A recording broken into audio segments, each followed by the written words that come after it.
Are you one of the many millions of people who love music? Did you take music lessons as a child and gave it up when life got too busy, only to wish you had the time to pick up that guitar or sit down at the piano again? As the owner of the Brill Music Academy, Fred Green is going to help you remember how important music is to the lives of everyone. With special guests, interesting stories of famous composers, and how instruments played a part in our history. Over the next hour, relax, sit back, and let us do the driving as we enjoy the fact that music is for everybody. Hi everyone, and welcome to the fastest hour of your week. This is Music is for Everybody, and I'm your host, Fred Green. You're listening to KLAV 1230 AM, the talk of Las Vegas, and we're also streaming live across the country on the internet at www.klav1230am.com.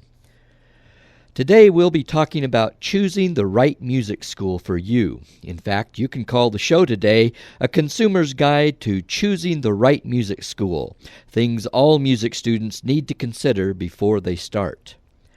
On today's show, we'll be getting specific about information for beginning guitar, piano, voice, drum, and bass students who need to find the right school for their musical journey. Our guest today is Marty Fort. Marty is the director of the Columbia Arts Academy in Columbia, South Carolina. His academy is one of the largest in the nation with over 600 students. One of the reasons why we wanted to have Marty on the show today is that for the past 3 years, his school has grown during the recession, while many other music schools have closed their doors. So today, we're hoping he will share some of the secrets that have made the Columbia Arts Academy a national music education success story, as well as tips for our listeners who are interested and have questions about taking music lessons. Marty received a bachelor's degree in classical guitar performance from the University of North Carolina School of the Arts and a master's degree in classical guitar performance from the University of South Carolina. From 2005 to 2011, Marty joined the music faculty as a professor at the University of South Carolina Upstate. During his first year at USC Upstate, he tripled guitar enrollment and created new courses in group guitar, guitar ensemble, music business, and introduction to audio recording. In 2007, the USC Upstate Guitar Ensemble was featured in concert on South Carolina Educational Television. In 2011, Marty received the state newspaper's 20 Under 40 award, along with 19 other entrepreneurs, including doctors, lawyers, and small business owners who were all under age 40, but were making progressive changes in their community.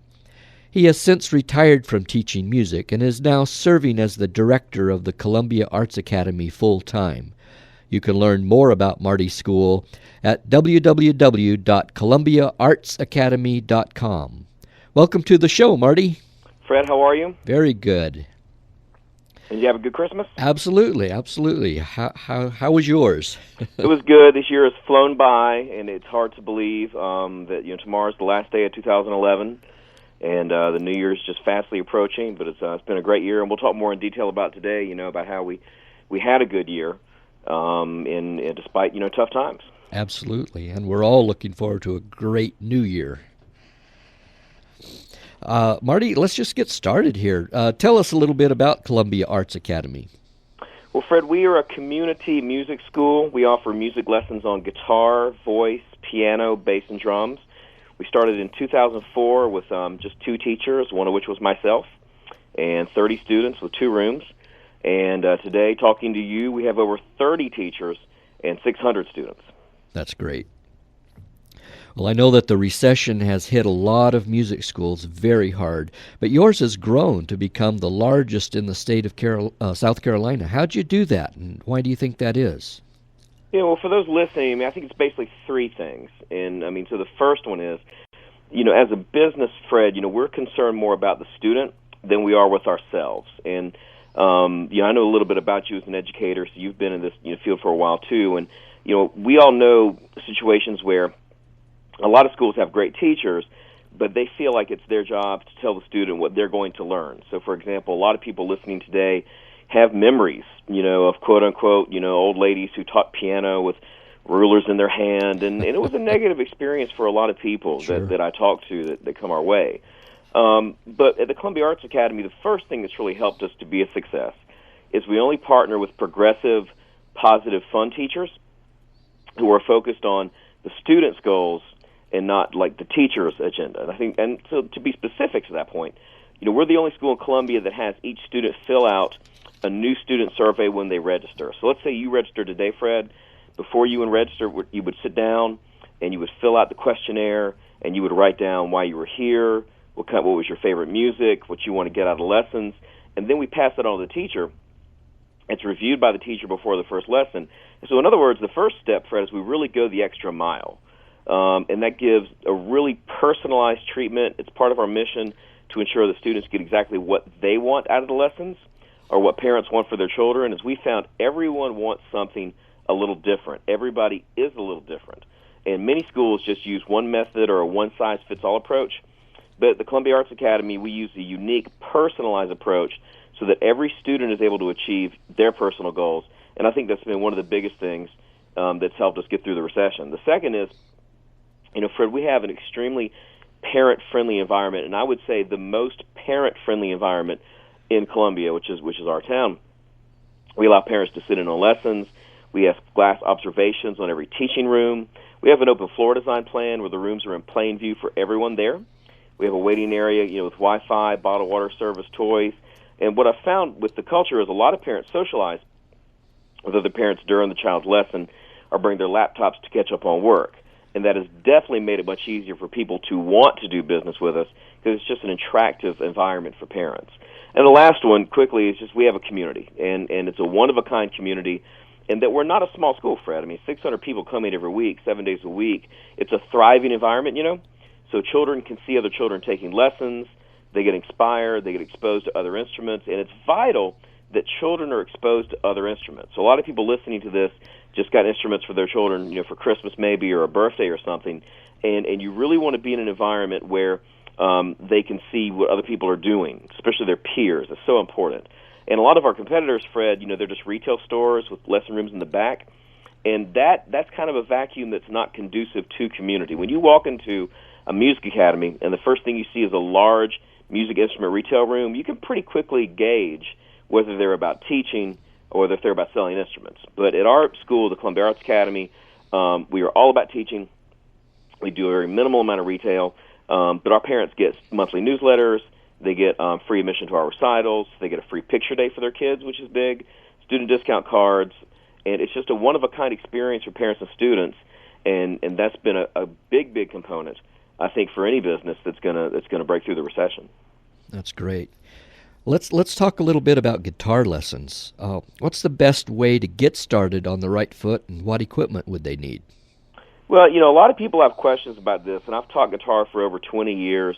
I think if you break it down into children versus adults, if you start with children, I think 7 is a good age, and the biggest thing is I would just advise not using the big box retailers because they have very cheap steel string guitars. Basically, for anybody listening, if they write this down, children need to start on nylon string guitars. And one of the reasons that is, Fred, is I know you play trumpet, but have you ever played guitar? Actually, no, and my experience on trumpet was back in the 4th grade. I'm a drummer up through college. Okay, so if you ever sit down, with one of your teachers, those steel strings are very, very hard. To a drummer, for example, used to hold these wooden sticks, Sure. and so, it's enough of a challenge for an adult to get through that. But I would say for anybody listening, for a child, that a nylon string is a must, number one. And the second thing to write down for consumers is it needs to be the right size. So it is interesting to note, Fred, that they make half-size guitars, they make three-quarter size guitars, and they make full-size guitars. And one of the biggest things that can deter a child early is if they're on a guitar that's too big. And they'll say, Mom or Dad, this hurts, because they're trying to reach around the guitar, and it's just way too big for them, So I would advise anybody that's starting a child on guitar to get with the teacher first, get them sized. And so what we do at our place is we have like 3 office guitars that are always just sitting around, and they can use that for the first lesson. But they really need to get sized appropriately. For adults, I think it's really a decision of what kind of music they want to do. So if they want to do folk music, they're going to want to have more of an acoustic steel string. If they want to just rock out, I'd say go straight to electric. But basically, for adults, just get in there and do it. Make sure that the action is good. Action is one thing. If you buy a guitar from a pawn shop, for example, be prepared for any good teacher to tell you to lower the action, which just means the strings are too high, and that will hurt your hands greatly. And for children, if you start with a nylon string, they'll have a much more positive experience. Marty, I've heard that your hands have to hurt a while before you can really play. Is this true? Yeah, I'm really glad you asked that, because it's absolutely not. And that is one of the biggest misconceptions. And Fred, really, even if you look at like rock stars, a lot of rock stars will tell you that just because they were self-taught, And it's just absolutely not true. Anybody out there who wants to learn how to play guitar, the good teachers will tell you that your hands should never hurt. And that really goes back to the other thing people should jot down that are interested in learning how to play guitar or want to play guitar, is that if the action is set up right, remember the action is the height of the strings on the neck, that if it's low enough and if you're not pressing down too hard, it should never hurt your hands. I'll take it a step further for your listeners. If they go focus on 2 things, if they make sure that their wrists are always straight with a good teacher, they will not experience tendonitis and carpal tunnel. And if they'll make sure they're not pressing down very hard, working on good scale exercises, then it will not hurt. But they should never, ever hurt. And anybody listening, if you're taking lessons or have played and you've got hand pain, you got to get with a teacher that can help you straighten that out ASAP. And be sure to ask them, do you have experience helping people with hand pain? Because that's the school you want to be at. Great. I know that a common myth is that you have to start on an acoustic guitar before the electric. Is that right? It's not, and I would love to know, and you're exactly right. That is like the biggest myth, and I don't know where that comes from, Fred. But it drives me nuts, because it's such a prevalent myth, and people come in just totally convinced, right, that yes, we must do acoustic first and electric second. And for anybody listening out there that's trying to make a decision for them and their child, the only thing you really have to be careful with, Fred, with instrument purchase, is going back to the start of our conversation, is the size. So you do have to be concerned with the height of a child, half size or 3/4 guitar, right? You do have to be concerned with soft nylon strings for small hands, okay? Or even some adults, Fred, I've seen that have small hands. You may want to start on a smaller, guitar. But if you've got a teenager or if you've got an adult, the secret for everybody listening today, the secret is it's easier to start on electric because the action is generally better. It's much easier to produce tones with an amplifier. So there's no reason to wait. And you can get, they had a thing on the NBC News the other night, Fred, about how like pawn shops are selling more music instruments than ever. Because pawn shops, and especially I would imagine in Las Vegas, pawn shops are huge. Sure. That they're cleaning up their act and they're really getting more consumer friendly, And you can get an electric guitar today at your local pawn shop for $99. Be prepared to fix the action, but once you do that, it's fine. But no one has to do acoustic first, and I'm not really sure where that myth comes from, but it needs to be dispelled. So I'm glad we talked about that today. Well, let's talk a little bit about piano lessons. What's the best way to get started the right way on those, and do you need any special equipment?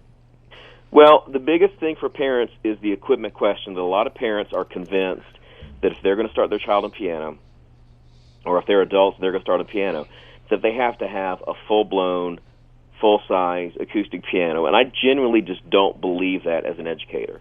I think for anybody that's starting out, full-size electronic keyboards are fine, or even smaller electronic keyboards. So, for example, it's kind of the opposite of guitar.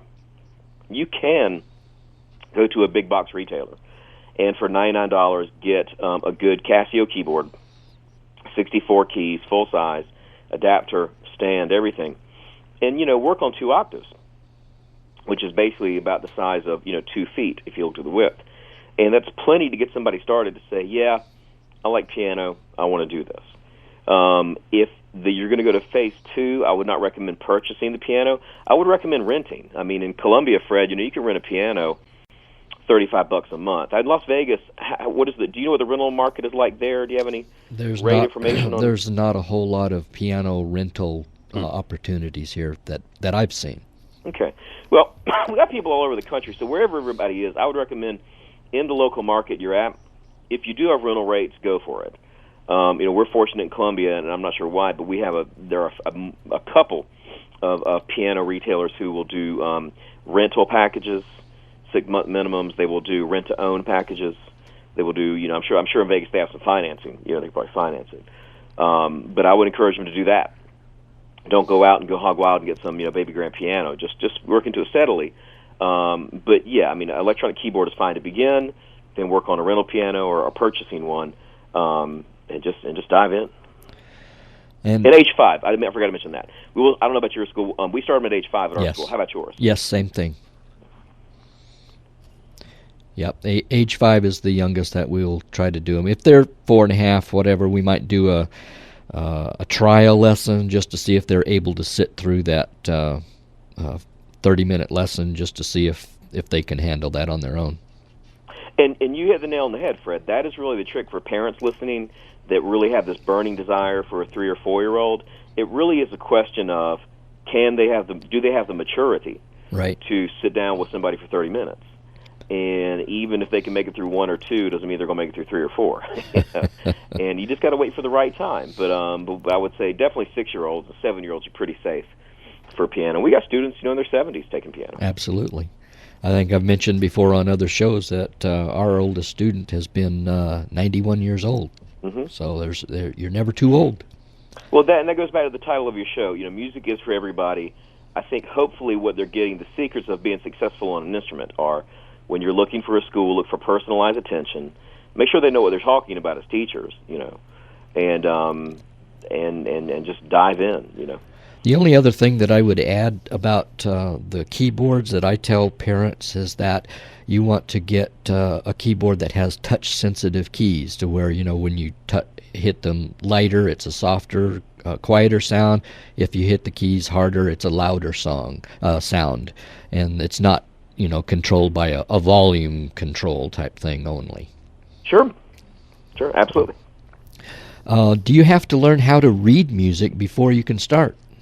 When I worked on the phones, Fred, building this company, I don't know about you guys, but at my place, we were always getting questions like that. People were in their minds thinking they had to have some kind of prep course to do lessons. And I'm here to tell you that we as teachers, I don't teach anymore, but the teachers there, we love beginners. And we prefer them because they don't have any bad habits, So for anybody listening who's thinking, is this a year you're going to learn how to play? And, maybe you go to the Brill Music Academy in Vegas or come to Columbia Arts Academy in South Carolina or wherever you are. We welcome beginners with open arms, that you don't have to know anything. And there's so many cool resources out there, Fred, that when you and I were coming up didn't exist. You know what I mean? Right. There's piano for every level, every age imaginable. Yep. That for every type of learner, whether it's ear, reading, whatever. And so I think the main thing is when people are looking for a school, is you got to look at the mission of the school and are they friendly people and just kind of what's the gut feeling? Do you feel like they're a friendly environment that's going to take you the rest of the way? Because there are a ton of great teaching tools. But no, beginners are awesome. We love beginners, and no one needs to know anything to just dive in and start. Absolutely. Do you have to learn classical music on the piano to start with? Well, this is something people as consumers, which is why, kind of the topic of today's show is really about people making choices of where to enroll, what to buy. People, when they're investigating school, Freds, are really going to have to do the research, starting with their website. If you're looking at a place that is pretty strictly classical in their language, you're going to want to ask them about that because, they're going to sit you down and start you on a classical method. We generally have teachers that do both. So they can do the classical if that's the way the student wants to go. But I'll tell you what I'm really excited about, especially since I'm more of a rock and pop musician. I have degrees in classical music, but I still just have a love for rock music. Is there are so many amazing piano arrangements out there, Fred. There's easy piano for Metallica, Coldplay, Led Zeppelin, Pink Floyd. Beatles has been around forever, and so there's so much out there. So no, if you find the right teacher, and what's exciting for me, Fred, I don't know about you, but I'm sure it's the same, but the young teachers that are coming out of college now are all real hip to this, and they're really coming out with a synergy of doing the classical, basis, but being very versed in, Alicia Keys or whatever. So has that been your experience with the teachers you're seeing at Brill Music Academy? Absolutely, and not only the wide range of styles that they're learning and can play, but the technology that's available now. They're coming out with, knowledge of computers and being able to integrate music and composing with the computer software. It's truly amazing to me. Yeah, I mean, there's an app for the iPad, Fred, which is a piano. But here's the trick for any listener that's listening to that. The only way you're going to understand how it works is if you take lessons, because it's still, we have white keys and black keys in the pianos. There's sharps and flats, you know what I mean? Right. And I think, so like, I don't have any kids yet. I've got 2 dogs, but I do have a niece and a nephew and a cousin who's 10.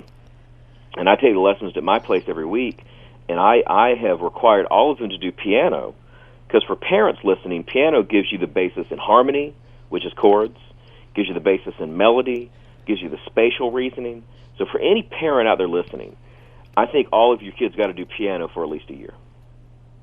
Got to have that foundation of keyboard. And that's what I tell parents as well. We just, if they're not, just totally, set on another instrument, I tell them that it's best to start on piano to get that foundation, and from there you can move on to another instrument that you might be more interested in.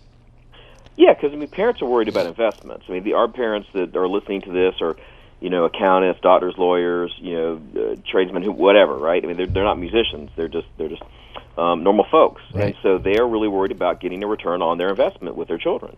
And if you really want to get an investment with your child, the best thing you can give them is just what you said, Fred, is something they can use later in life. So if they can just stick it out through 2 years of piano, develop their ear, develop their spatial reasoning, they can apply that to trumpet, drums, singing, whatever. Absolutely. And so piano will be around forever. But I think the iPad app is interesting because even though you're sitting plunking around on it, you're really not going to know how to form chords and how to do the songs you want to do, because the basics of the piano have not changed, if I have my math right, in 500 years. Something like that. Right.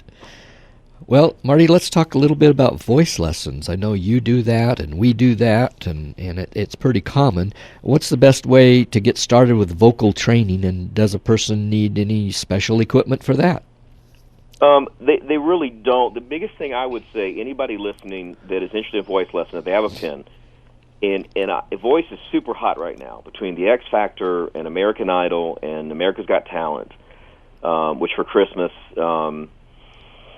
you may know the guy's name. He won that competition. He sounds like Frank Sinatra. But anyway, the point is that it's very conscious right now in the medium. So voice interest is high. I would say a couple things to your listeners. Number one, no matter what mean things people have said to someone in the past about them being tone deaf, they can overcome it. And I will tell you, I've even got friends and family members that people have said they're horrible singers, and it kind of like, emotionally scarred them early on, right. To where they just felt like, man, I'm never going to be able to do this. And I will tell all of you that anybody can get with a qualified voice teacher and improve. And so no one should go through after this call thinking, I'm tone deaf, or I, never going to be able to sing, because it's just not true. And I genuinely believe that, Fred. And you being a radio guy, we've worked with a lot of radio DJs and TV anchors who, after 2 to 3 years, their voice, the tone, it just really opens up, and really works them out. It's great. So that leads me to my second thing. So number one, anybody can do it. It is for everyone. I genuinely believe that. The second thing is, it takes the most patience of all. So, if you and I sat down today, Fred, I could have you playing, a couple hot cross buns in like 5 minutes on the guitar. You could plunk out a few things on the piano. If you sat me down with drums, we could definitely bang out a beat, right? Right. But the voice is the most intangible, because it's kind of like the answering machine thing. If you talk in an answering machine and you hear yourself back, you sound totally different to yourself, And so there's a perception issue. So for anybody that really wants to do voice and really this year wants to learn how to sing, and I'll turn it over to you and get your opinion. My opinion is that they got to be patient, because they're building their body. They're not buying something from an instrument store. They are building their body. They are building their vocal cords. They are building their diaphragm, their breath, their ear. We can talk more about that, in a little bit. But they really have to be patient. So you can't go to a gym in Vegas and say, hey, 30 days, I want bicep time. Or there's a MMA competition coming up. I got to get biceps so I can, do well. And we get those calls, Fred. People call and say, hey, American Idol auditions are coming up in 4 weeks, and I need voice lessons. Right. And we really try to stop that. So my opinion is patience. How do you feel? Absolutely. You know that I sing in a barbershop group, and it's like I get a voice lesson for 3 hours once a week, and it's just over the years I've learned so much about vocal production and head space and all the technical things of being able to produce the vocal sound that we want to. And it like you said, it just takes time, and it's well worth it. Yeah, and I mean, the great thing about voice, Fred, is that you can get better over time. You know what I mean? It should just get better and better and better. So, in summation, everybody out there, just dive in, be patient, give it at minimum 6 months, preferably 12 months. And the last thing is, not something you want to do for young children. We start around age 9. What age do you start? We'll take them younger than that, but there's a lot of things that they can learn through breath control and technique that they're not straining their young vocal cords until they actually physically mature and develop to where they can handle the more advanced things. Yeah, and a lot of that just goes back to the start of the call with the teacher. Find out what the teacher's doing, check out their recitals, what kind of experience they have working with young kids. I tell a lot of people community theater. I think it's great, get them in that kind of stuff. Sure. But we get emails, people that want to put 3, 4, 5-year-olds in voice, and just not time. So, but a lot of fun. And we have a lot of students that in their 60s and 70s doing voice. They're having a great time. Yes, absolutely. We have students, adults actually, come in and say, I know I'm tone deaf, but I've always wanted to sing, and the attitude of my vocal teachers is that there's no such thing as being tone deaf. So one of the things they start off with doing is getting them to match notes, match tones, and pretty soon that you have them knowing that they can hit those notes when they want to. Mm-hmm. Yeah. So at Columbia Arts Academy, what actually happens in a voice lesson? Well, this is huge for anybody listening, because we're going to really break down the mysteries of voice. Because I'll tell you, Fred, most people don't have any idea what goes on in a voice lesson, and I understand why. Because we talked about all the great piano books out there, and I didn't mention all the great guitar books, which there are tons, and just amazing guitar methods out there and stuff. But there's not nearly as much for voice. I mean, there's maybe 5% of voice books out there compared to guitar and piano pedagogy. And what really happens, what you want to look for in a teacher, if you look at our teachers, the first thing is we work out. And so working out is, as you said, breath control, and they do all kinds of things, which really are kind of hard to describe in an interview. Best I can tell you, you'll be doing lip trills, vowels, ahs and ohs, that kind of stuff. You'll be doing that basic classical technique without the heavy vibrato to show you how to breathe, to show you how to project. And what you said, Fred, which is important, is work on your ear. So they're going to play arpeggios for you and have you try to match pitches and work out. But it really is, I hope people are getting the vibe of the answer is, it's really like physically working out. Yes. You're going to get in there and you're going to work out your body. And you're going to work out your diaphragm, and you're going to work out, there are all kinds of things in there from, to my headspace, all kinds of things. And I'm not a voice teacher. I have taken voice lessons. I do sing. But it's complicated, but it mainly takes a student who is willing to work out and work on their ear and work on their tone and just try to make incremental progress, just like a bodybuilder will make progress with their body. The second thing I think is so important, and this is something that maybe is only unique to me, but I am very picky about, we won't bring on teachers who are not willing to be current. And what I mean by that is, so if a student brings in an iPod full of Johnny Cash, if our teachers aren't willing to work with that, we're not going to bring them on board. We are really looking for people who are going to work out the students. But if they bring in Prince on their iPod, or if they want to go on, something and sing a song from Annie, if they want to do emo, hard rock, whatever, I feel like the teacher needs to help them with those goals. So what we don't have is just opera. Right. What we don't have is just classical musicians, because very few people are truly looking for that. If they are looking for that, we have it. But remember, it goes back to one of the big things that's helped us be successful, Fred, is that new student questionnaire.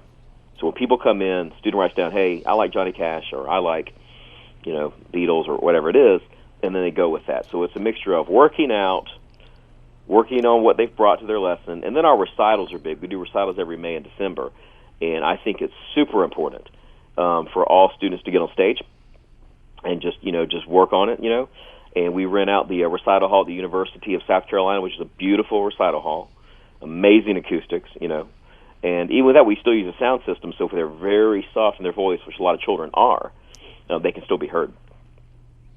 That's great. That's great. Marty, do the teachers at the Columbia Arts Academy teach pop voice lessons? Yeah, to be specific, R&B, gospel, hard rock, classic rock, opera, standards, jazz, Sinatra, big band, that kind of stuff. Really country, anything. And what I love about the people that teach here, some of them play guitar with their students, most of them all play piano with their students, So our voice students are just having a blast. But the biggest advice I have for your listeners are, they got to be patient. There is no such thing, here's a writer downer, there is no such thing as 1 month of voice lessons. Right. Do yourself a favor, just don't do it. If you're not prepared to join the musical gym of the Columbia Arts Academy for 6 to 12 months on voice, we're trying to really be honest with people, Fred, and say, listen, we want to help them achieve their goals. Absolutely. And I would say the ones that are really, doing awesome with voice are the ones that are, working out 2 years, 3 years. And so, you've been singing for how long, Fred? Oh, all my life, actually. I've been singing, I'm sorry. I was just going to say, starting with church. The church that I grew up in was no instrumental. It was all a cappella. And so, that's progressing to barbershop 4-part harmony was just a natural progression, for me. So I can truly say I've been singing all my life. And if you had to listen to a recording of you 15 years ago versus now, how would you describe the tone difference in your voice? Probably easily richer, fuller, and it's just a matter of working those vocal cords and knowing how to use the body, the vocal production parts of your voice to produce the tones and the sounds that you're looking for. Yeah, and so the message for parents is, look, if you've got a 10-year-old who you think has singing talent, you either got to call Fred today or call me or call somebody in your area, and just don't wait. Because they're really going to be, preparing for future success. And I've been singing for 25 years, and still am having great breakthroughs. And even the past 3 years have had big breakthroughs. So I'm really speaking from personal experience on that. But the bottom line for your listeners, Fred, is their body is their instrument, and their body needs a little time. Absolutely. Well, Marty, let's talk a little bit about drum lessons. What's the very best way to get started, and what equipment would you suggest would be needed? Well, I got some good news for your listeners, because drum parents are the most anxious, at least in my experience, and I don't blame them. And you, I'm sure you got. I'll turn it over to you after I'm done. You got much more expertise in this, being a drummer yourself.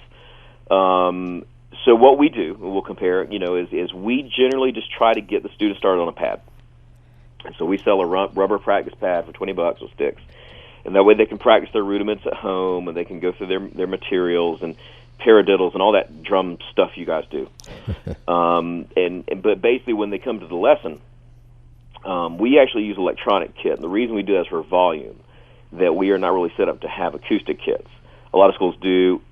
Our drum teachers, it's been fine either way. But we start them on a pad. So for the parent, $20, sticks and a pad can get your child started.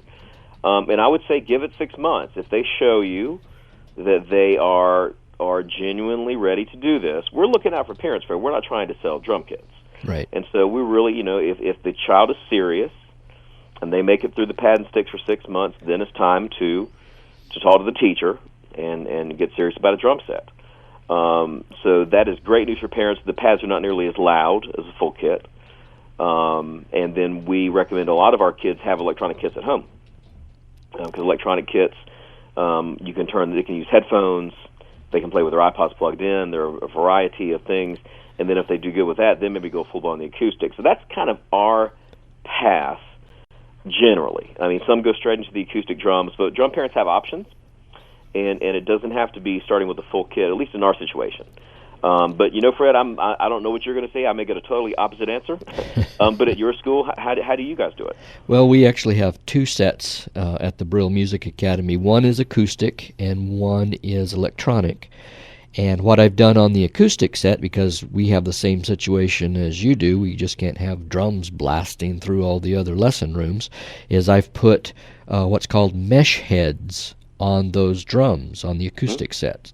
And it brings the noise right down, but allows the same feel on the drums with the sticks as a regular head does.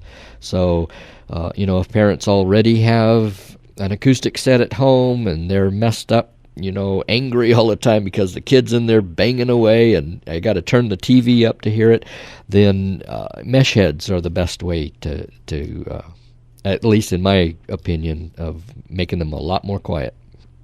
Yeah, so parents have options, and that's the biggest thing. You've got mesh heads, you've got electronic kits, you've got pads, and I think a lot of it starts with, calling the school in your area and finding out their path, But we genuinely, at the Academy, really try to look after parents, because we know sometimes students change their minds.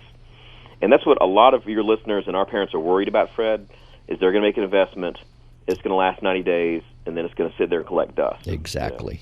Yep. So we do like the, like I said, for piano students, the keyboard at first, the pad for drummers. Guitars are so cheap. I mean, a 3/4 guitar is like $89. Right. Nothing. In that way, if they're serious, they stick it out.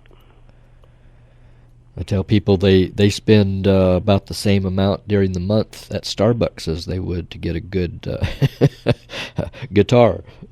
So. Well, yeah, and I think that's the best thing about today, for the consumers, that, you're a director of an academy, I'm a director.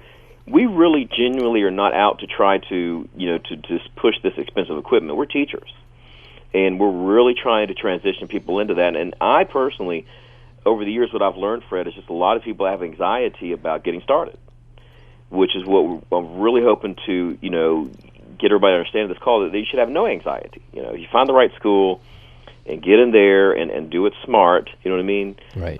That's been a huge part of our success I haven't mentioned, is that we really try to understand where people are at and what they're thinking, and just making it easy for them and alleviating that anxiety that music is for everybody.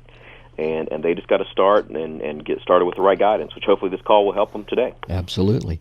Marty, what's the difference between percussion and drum set? Well, I'm glad you brought that up, because that's a big question we get.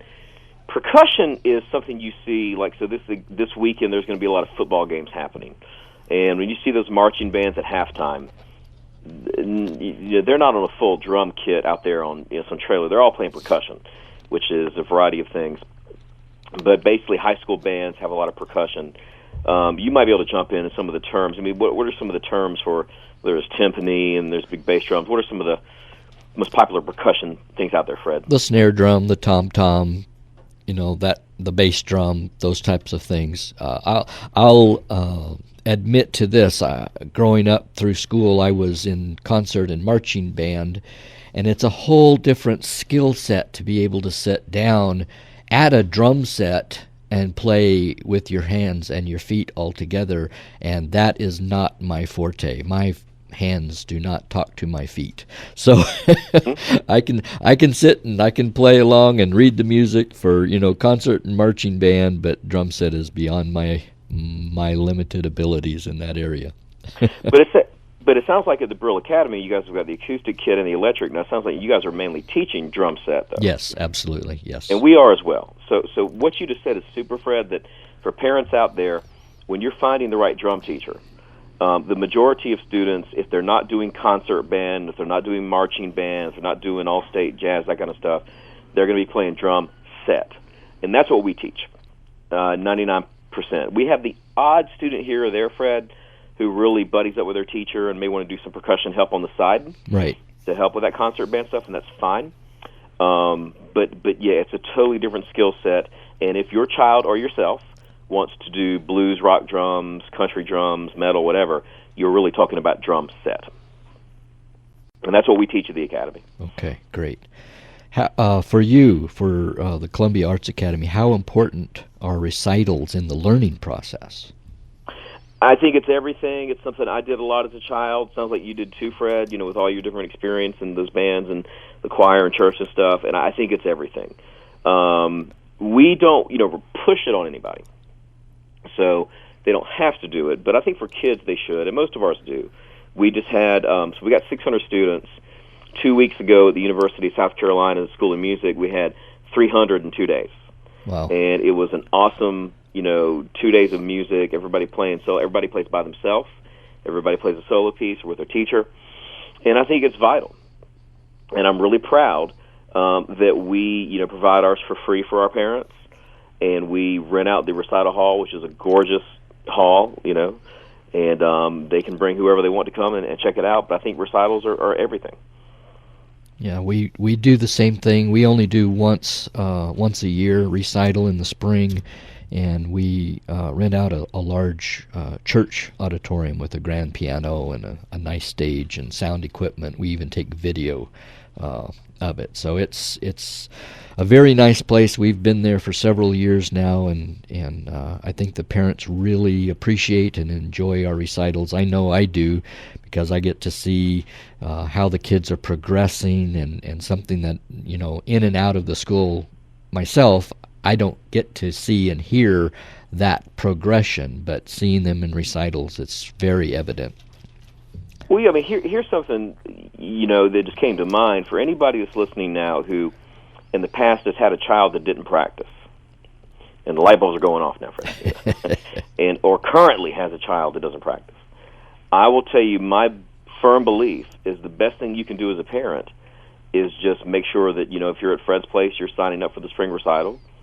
And if you're at my place, you're signing up for the May and December one, because once you have that date set, they're going to have good months, bad months. And as a child, Fred, I didn't always practice every month. I just didn't. And look at me now. Got a master's in music, right? Right. It's my full-time thing. And my parents just didn't give up on me. So I know a lot of parents out there are frustrated, and maybe they've in the past said, "This, my child's not practicing, and I'm not going to pay for this. We're going to quit." And I would ask them to get back in the ring and try it again, and set a recital date and talk to the teacher, and don't give up on your kid. Because the biggest thing I've seen, Fred, is just because a child is not practicing 2 days doesn't mean they won't practice 1 day. And so for me, like a life-changing experience was seeing Michael J. Fox in Back to the Future in 1985. And I saw that and just became obsessed with electric guitar and never looked back. Right. And so many of your listeners right now are just that one moment, that one concert, one movie, one track on the radio away from their child really getting this burning passion for this, and setting a recital date, I think, is paramount. It's the easiest thing a parent can do, because they just set the date and forget about it. The teacher will take care of it from then on. Absolutely. I know this is important at the Brill Music Academy, but how are parents involved at the Columbia Arts Academy? Well, that's what's really unique about our situation, is that it's a real parent community. I mean, going back to the top 3 things that have made us what we are this year, when we go there, I designed it from scratch. So, I didn't come from a retail family or anything like that. It was just me, 2 rooms, and then we expanded. So what was cool about that, Fred, is I had the chance to really set it up, right. And one of the things I knew that was important is for parents to be comfortable. It is very uncomfortable for parents to go to retail stores where there's no lobby. It is very, so what's important to parents? Wi-Fi, bottled water, newspaper, magazines, and it goes 2 ways. Some of our parents are involved. They sit in on the lessons. What's awesome about our facility is that we have enormous glass windows on every door, Fred, so they can see and hear the lessons. And they can also just, work on their iPhone or iPad or laptop. And it's just a real parent-friendly community. We have newsletters that go out each month. We have student discount cards. Those are important, for the little retail we do, which is mainly books and strings, that kind of stuff. And that saves them, money on that. But I would say their involvement is really in their comfort, that it is a parent's place. And that is what we have always strived to do, is not be just a music store, but to really be an academy and a super parent-friendly environment. Well, it sounds like we're living along the same lines. I think that's very important, and we always encourage the parents to be involved. I have my teachers come out at the end of the lessons and brief them basically on how their child is doing, and it's just a very family-oriented place. Yeah, and I mean, so I think you guys do a newsletter, don't you? Yes, absolutely. So if you go to your website, what is your website, Fred? It's www.first1stacademyofmusic.com. Yeah, so there's one to check out. If you go to columbiaartsacademy.com, anybody that's listening to this in my area, that's a good place to start when you're looking at a school. Check out their newsletter, see if they have one. And we've got all kinds of cool things going on. Student of the Month. Parents are in there. The new thing we're doing this year for fun is Academy Pet of the Month. We've already got, pictures of Academy students and their pets, through March. So I think hopefully people are getting we're having a good time. Sure. And it's not only that it's comfortable for the parents, but what parents really want, we haven't talked about as much, which we wanted to do a lot of tech stuff today, and we have, is it's got to be fun. And that's definitely above all. You make people comfortable, you give them a great education, but you also they got to be entertained. You know what I mean? So that's definitely how our parents are involved. They're really enjoying interacting with the other parents, and they're having a great time. Right. Marty, I read somewhere that you said that your dedication to having full-time office staff to offer customer service to your clients is one of your secrets of success. It's enormous. I mean, a lot of our competitors, people have taken lessons with, let's say, a piano teacher in their home. Well, what they call the piano teacher, it just goes to a voicemail because they're teaching all day. But we are here 7 days a week and 12 hours a day, Monday through Thursday. We're here on Friday, Saturday, Sunday, and we've got exceptional office staff all the time. And it's just that kind of ties into, how we involve our parents, because it's so easy for them to pick up the phone, get a live answer, and get what they need, because the parents are stressed out, right? They've got a lot of things pulling on them, a lot of stresses, and our office staff, Fred, has been enormous, in our success. I think that's so important that parents have administrative support for themselves or their child. I totally agree. Without the young ladies I have at my front desk, I'd have to be there. And I can do that, but I would prefer not to. And having a pretty friendly face there is a whole lot better than my old self sitting there. So. Oh yeah, yeah. But you'd be surprised. I mean, what's going on at your academy and my academy is really unique. You know what I mean? And that during the recessions going on, I could have easily said, okay, we're going to cut office hours. This is a great thing to talk about. Back to the recession thing. I could have said, well, we're going to downsize office hours. And we're going to scale back staff and whatever, and we went the opposite, Fred. For those business owners listening or people that have their own businesses as well as children into music, we just went. We just had our staff dinner last night, right. Getting everybody pumped up for the next year, and they are a super integral part of the whole thing. That the way we've grown during the recession, we have just done more and more and more, not less and less, just kind of waiting for the storm to pass us by. And it's just been fantastic. I agree. Back to the lesson aspect of music. How long do you think it takes to learn how to play an instrument? Well, I'm going to give you a long answer, and of all the questions on this call, for people listening, this is probably the hardest thing to understand, but they just got to bear with me, and I'll turn it over to you, and I'm sure you have some strong opinions as well. My opinion is everybody's on their own path, Fred. And everybody is different. And my mom runs a Montessori school. And so for you guys that know about Montessori education, it is all about, people learning at their own pace and that kind of thing versus one, person lecturing to a room of 30, that kind of stuff. And Montessori education has been very successful as a result. My big thing is, you just got to be patient, that you are building your body, you are building your ear, and it's not going to happen overnight. So that stuff people see on QVC, on the shopping network, learn guitar in 24 hours, all that kind of stuff. You can show somebody how to plunk out a few notes, like chopsticks, right? But if you're really going to learn how to be a musician, it takes time. and I would say at the minimum, 12 months, really. The cool thing about our system is that we are month to month, so if people want to have a month of lessons, they can. But it goes back to the gym thing. Do you really think in 1 month you're going to build your body to the look you desire? Right. And in 1 month, do you really think you're going to be able to perform at the high level that you've been watching on America's Got Talent or listening to on the radio? So, I mean, you look at somebody like, even a pop musician like, I don't know, Lady Gaga, for example. I mean, she's an exceptional musician, done it for a long time, you know what I mean, great singer, and countless hours put into that. So I would say, just big things to have fun.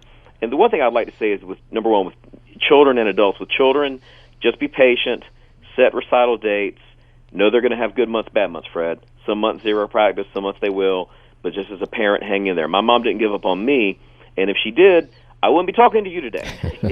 It's that important. They have so much power to be patient with their children as they're going through this journey, and also baseball, and also soccer, and also dance and everything. And you got to ask yourself, what's better in a year? 24 hours of lessons or zero. Right. Well, I guarantee you it's 24 hours of coming by and just getting to that appointment. Not to be an idealist. And the second thing is with adults, same thing. We've got, doctors, lawyers that have been with us 4 or 5 years, and they won't practice it all in a month, but they are staying the course. They're having a great time. They are making progress. They have good months, bad months, and it's just a journey. And I myself, Fred, I took lessons for 10 years between my degrees and just private study, So I gave you a very long answer, but I'll turn it over to you. I mean, what do you think? Well, I totally agree with everything that you said. It's just a matter of staying the course and getting in there and starting. Marty, we've only got about 3 minutes left today, so tell us, for anyone listening who wants to get started with music lessons, what's the next step? Well, the biggest thing is it's easy. I mean, it's month to month, and most schools are. And so for the Columbia Arts Academy, if you just want to go in and do it for a month, just call us 803-787-0931, ColumbiaArtsAcademy.com, and they can get started as early as next week. We have rolling admission, Fred. And I would just say they just need to dive in. They do it month to month. Be prepared for it to take a little while, but it is just as easy as saying, this is the year I'm going to do this, picking up the phone or shooting us an email, and anybody listening to this, all year round can start anytime, any summer, spring, winter, fall, and just try it next week. Absolutely.